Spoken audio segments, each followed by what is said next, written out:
Capítulo 24. A carne como alimento.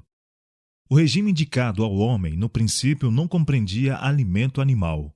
Não foi senão depois do dilúvio, quando tudo quanto era verde na terra havia sido destruído, que o homem recebeu permissão para comer carne. Escolhendo a comida do homem no Éden, mostrou o Senhor qual era o melhor regime. Na escolha feita para Israel, ensinou ele a mesma lição. Tirou os israelitas do Egito e empreendeu a educá-los, a fim de serem um povo para sua possessão própria. Desejava, por intermédio deles, abençoar e ensinar o mundo inteiro. Proveu-lhes o alimento mais adaptado ao seu desígnio. Não comer carne, mas o maná, o pão do céu. Foi unicamente devido a seu descontentamento e murmuração em torno das panelas de carne do Egito que lhes foi concedido alimento cárneo, e isso apenas por pouco tempo. Seu uso trouxe doença e morte a milhares. Apesar disso, um regime sem carne não foi nunca aceito de coração.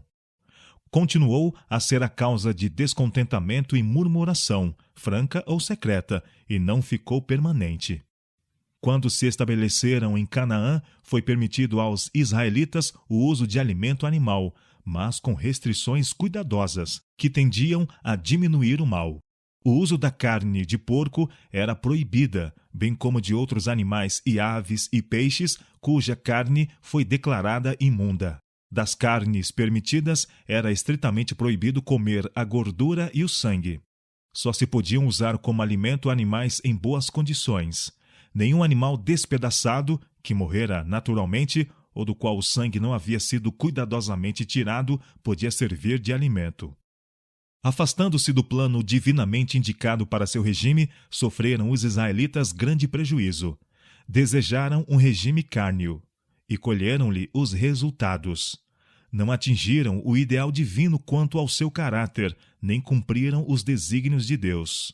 O Senhor satisfez-lhes o desejo, mas fez definhar a sua alma. Salmo 106, verso 15. Estimaram o terreno acima do espiritual, e a sagrada preeminência que Deus tinha o propósito lhes dar, não conseguiram eles obter. Os que se alimentam de carne não estão senão comendo cereais e verduras em segunda mão, pois o animal recebe destas coisas a nutrição que dá o crescimento. A vida que se achava no cereal e na verdura passa ao que os ingere. Nós a recebemos comendo a carne do animal. Quão melhor não é obtê-la diretamente, comendo aquilo que Deus proveu para nosso uso? A carne nunca foi o melhor alimento. Seu uso agora é, todavia, duplamente objetável, visto as doenças nos animais estarem crescendo com tanta rapidez. Os que comem alimentos cárneos mal sabem o que estão ingerindo. Frequentemente, se pudessem ver os animais ainda vivos e saber que espécie de carne estão comendo, iriam repelir enojados. O povo come continuamente carne cheia de micróbios, de tuberculose e câncer. Assim são comunicadas essas e outras doenças. Pululam parasitas nos tecidos do porco. Deste, disse Deus, imundo vos será, não comereis da carne destes e não tocareis no seu cadáver. Deuteronômio capítulo 14, verso 8. Esta ordem foi dada porque a carne de porco é imprópria para alimentação. Os porcos são limpadores públicos e é esse o único emprego que lhes foi destinado. Nunca, sob nenhuma circunstância, devia sua carne ser ingerida por criaturas humanas. É impossível que a carne de qualquer criatura viva seja saudável quando a imundícia é o seu elemento natural e quando se alimenta de tudo quanto é detestável. Muitas vezes são levados ao mercado e vendidos para alimento animais que se acham tão doentes que os donos receiam conservá-los por mais tempo. E alguns dos processos de engorda para venda produzem enfermidade. Excluídos da luz e do ar puro, respirando a atmosfera de imundos estábulos, engordando talvez com alimentos deteriorados, todo o organismo se acha contaminado com matéria imunda. Os animais são muitas vezes transportados a longas distâncias e sujeitos a grandes sofrimentos para chegar ao mercado. Tirados dos verdes pastos e viajando por fatigantes quilômetros sobre cálidos e poentos caminhos, ou aglomerados em carros sujos, febris e exaustos, Muitas vezes privados por muitas horas de alimento e água, as pobres criaturas são conduzidas para a morte, a fim de que seres humanos se banqueteiem com seu cadáver. Em muitos lugares, os peixes ficam tão contaminados com a sujeira de que se nutrem que se tornam causa de doenças. Isso se verifica especialmente onde o peixe está em contato com os esgotos de grandes cidades. Peixes que se alimentam dessas matérias podem passar a grandes distâncias, sendo apanhados em lugares em que as águas são puras e boas, de modo que, ao serem usados como alimento, ocasionam doença e morte naqueles que nada suspeitam do perigo. Os efeitos do regime cárneo podem não ser imediatamente experimentados.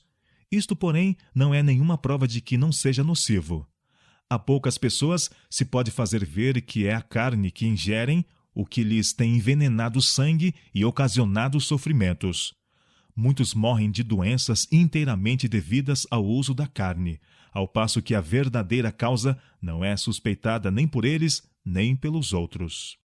Os males morais do regime cárneo não são menos assinalados do que os físicos.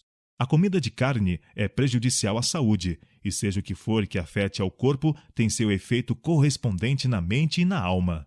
Pensai na crueldade que o regime cárneo envolve para com os animais, e seus efeitos sobre os que a infligem e nos que a observam. Como isso destrói a ternura com que devemos considerar as criaturas de Deus. A inteligência apresentada por muitos mudos animais chega tão perto da inteligência humana que é um mistério. Os animais veem e ouvem, amam, temem e sofrem. Eles se servem dos seus órgãos muito mais fielmente do que muitos seres humanos dos seus. Manifestam simpatia e ternura para com seus companheiros de sofrimento. Muitos animais mostram pelos que deles cuidam uma afeição muito superior à que é manifestada por alguns membros da raça humana. Criam para com os homens apegos que se não rompem senão à custa de grandes sofrimentos de sua parte. Que homem, dotado de um coração humano, havendo já cuidado de animais domésticos, poderia fitá-los nos olhos tão cheios de confiança e afeição e entregá-los voluntariamente à faca do açougueiro? Como lhes poderia devorar a carne como um delicioso bocado? É um erro supor que a força muscular depende do uso de alimento animal. As necessidades do organismo podem ser melhor supridas e mais vigorosa saúde se pode desfrutar deixando de usá-lo. Os cereais, com frutas, nozes e verduras, contêm todas as propriedades nutritivas necessárias a formar um bom sangue. Estes elementos não são tão bem ou tão plenamente supridos pelo regime cárneo. Houvesse o uso da carne sido essencial à saúde e à força, e o alimento animal haveria sido incluído no regime do homem desde o princípio. Quando se deixa o uso da carne, há muitas vezes uma sensação de fraqueza, uma falta de vigor. Muitos alegam isso como prova de que a carne é essencial, mas é devido ser o alimento desta espécie estimulante, a deixar o sangue febril e os nervos estimulados, que assim se lhe sente a falta. Alguns acham tão difícil deixar de comer carne como é ao bêbado o abandonar a bebida, mas se sentirão muito melhor com a mudança.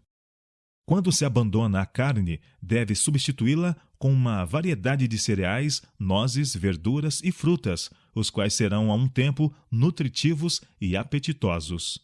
Isso se necessita especialmente no caso de pessoas fracas ou carregadas de contínuo labor. Em alguns países em que é comum a pobreza, é a carne o alimento mais barato. Sob estas circunstâncias, a mudança se efetuará sob maiores dificuldades. Pode, no entanto, ser operada. Devemos, porém, considerar a situação do povo e o poder de um hábito de toda a vida, sendo cautelosos em não insistir indevidamente, mesmo quanto a ideias justas. Ninguém deve ser solicitado a fazer abruptamente a mudança. O lugar da carne deve ser preenchido com alimento são e pouco dispendioso. A esse respeito, muito depende da cozinheira.